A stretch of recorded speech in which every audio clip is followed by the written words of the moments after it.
আমরা হচ্ছে মাছে ভাতে বাঙালি। মাছ আমাদের চাই চাই, কিন্তু একঘেয়ে কি রুই মাছের ঝোল, কাতলা মাছের ঝোল ঝাল ভালো লাগে? বিভিন্ন রকম মাছ যদি আমরা প্রিপারেশন ট্রাই করি, তাহলে কিন্তু মন এবং পেট দুটোই আমাদের ভরে যায়। আজকের দেখো রেসিপিটার জন্য আমি নিয়ে নিয়েছি 6-7 টুকরো মতো কাতলা মাছ। নুন, হলুদ আর সামান্য পরিমাণ তেল মাখিয়ে বেশ কিছুক্ষণ কিন্তু আমি এটাকে রেখে দেব। আর আমি নন্দিনী, আর নন্দিনী রান্নাবান্নায় তোমাদের সকলকে কিন্তু স্বাগত জানাই। এই যে তারপরে দেখো মাছগুলোকে কিন্তু আমি কড়াইতে তেল দিয়ে দিয়েছি, দিয়ে মাছগুলোকে আমি খুব ভালো করে ভেজে নেব। তাই বলে ডিপ ফ্রাই কিন্তু নয়, হালকাভাবে ভেজে নেব। এপিট ওপিট উল্টে আমি হালকা করে সব মাছগুলো ভেজে নেব। একদম লাল লাল করে মাছ ভাজার কিন্তু কোনো দরকার নেই, তাহলে কিন্তু মাছের সেই টেস্ট কিন্তু পাওয়া যায় না। বাদ বাকি মাছগুলো আমি একইভাবে ভেজে নিলাম। তারপরে দেখো একটা মশলা আমি প্রথমে বেটে নিচ্ছি। যার জন্য দিয়েছি 5-6টা মতো কাজু বাদাম, একটা ছোট যে প্যাকেট পাওয়া যায় সেই প্যাকেটের পোস্ত, 4-5টা কাঁচা লঙ্কা আর 4 মগজ দিয়ে আমি এটা একটু সামান্য পরিমাণ জল দিয়ে একটা স্মুথ পেস্ট বানিয়ে নেব। আর এদিকে আমি 150 গ্রাম মতো নিয়ে নিয়েছি টক দই। এবার টক দইটাকেও খুব ভালো করে ফেটিয়ে নিয়েছি। মাছ ভাজা যেহেতু হয়ে গেছে, এবার কড়াইতে আমি আর একটু সামান্য পরিমাণে তেল দিলাম, দিয়ে তেজপাতা, গোটা গরম মশলা, শুকনো লঙ্কা আর জয়িত্রী এই ফোড়নগুলো আমি দিয়ে দিলাম। দিয়ে ফোড়ন থেকে সুন্দর গন্ধ বেরোতে শুরু করলে আমি দুটো বড় সাইজের পেঁয়াজ কিন্তু এর মধ্যে দিয়ে দিলাম। দিয়ে সামান্য একটু নুন দিয়ে দিলাম, দিয়ে পেঁয়াজটা কিছুক্ষণ আমি কষে নেব। পেঁয়াজটা থেকে একটু তেল ছাড়তে শুরু করলে তারপরে আমি আদা ও রসুন বাটা যে পেস্ট আমি করে রেখেছিলাম সেটা দিয়ে দিলাম।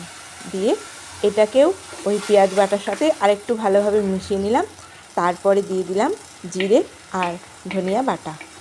এটা আমি শিলনোড়ায় বেটে নিয়েছি, তোমরা চাইলে গুঁড়োও ব্যবহার করতে পারো। আর দিয়ে দিলাম একটু মৌরি বাটা। মৌরিটাও কিন্তু শিলনোড়াতেই আমি বেটে নিয়েছি, মৌরি তো গুঁড়ো আর কিনতে পাওয়া যায় না। তারপরে একটু দিয়ে দিলাম সামান্য পরিমাণ নুন, আর রঙের জন্য দিয়ে দিলাম কাশ্মীরি লঙ্কা গুঁড়ো, এই 2 চামচ মতো, তবে টেবিল চামচ, একদম অল্প পরিমাণ দিয়েছি, খুব বেশি দেওয়ার কিন্তু দরকার নেই। দিয়ে মশলাগুলোকে খুব ভালো করে কষে নিয়ে তারপরে যে প্রথমে আমি কাজু বাদাম, পোস্ত আর 4 মগজ কাঁচা লঙ্কা যে মশলাটা বেটে রেখেছিলাম সেইটা এর মধ্যে দিয়ে দিলাম। দিয়ে কিন্তু খুব ভালো করে এটাকে নাড়াচাড়া করতে হবে, আর লো ফ্লেমেই করবে। তারপরে দিয়ে দিলাম টক দইটা, দিয়ে সমস্ত কিছু মশলা, টক দই খুব ভালো করে একদম লো ফ্লেমে কিন্তু আমি কষিয়ে নেব। মশলা সবসময় তোমরা চেষ্টা করবে একদম লো ফ্লেমে কষানোর। রান্নাটা যদি একটু ধৈর্য ধরে করা যায় তাহলে কিন্তু রান্নার স্বাদ খুব বহুগুণে বেড়ে যায়। দেখো আমি একদম লো ফ্লেমে করছি, মশলাটা কষাচ্ছি, তবুও কিন্তু আমার তলা একটু লেগে যাওয়া ভাব হচ্ছে। তারপরে ব্যালেন্সের জন্য দিয়ে দিলাম একটু নুন আর চিনি। নুনটা একটু কম মনে হচ্ছিলো বলে নুনটা দিলাম, আর টক দই যেহেতু দিয়েছি একটু সামান্য চিনি দিয়ে দিলাম। দিয়ে পরিমাণ মতো দিয়ে দিলাম জল। জল দিয়ে এই ঝোলটা একটু কিছুক্ষণ ফুট ধরতে দেব। যখনই একটু সামান্য ফুট ধরতে শুরু করবে তখনই কিন্তু আমি আস্তে আস্তে মাছগুলো দিয়ে দেবো। দেখো যেই ফুট ধরতে শুরু করেছে আমি ভেজে রাখা মাছগুলো এক এক করে দিয়ে দিলাম। দিয়ে বেশ কিছুক্ষণ কিন্তু একটু ঢাকা দিয়ে ফুটিয়ে নেব।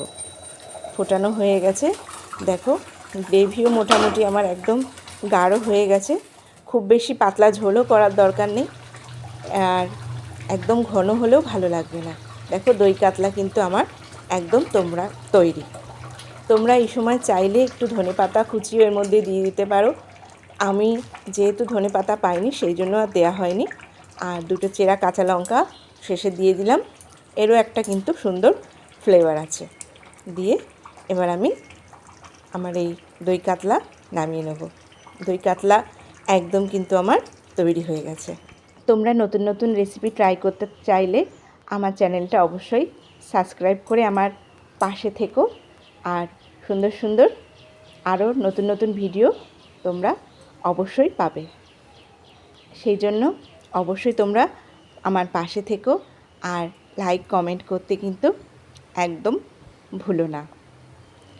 আর নতুন নতুন রেসিপি ট্রাই করো, মন আর পেট দুটোই সুস্থ রাখো। সকলকে অসংখ্য ধন্যবাদ আমার ভিডিওটা এতক্ষণ ধৈর্য ধরে দেখার জন্য।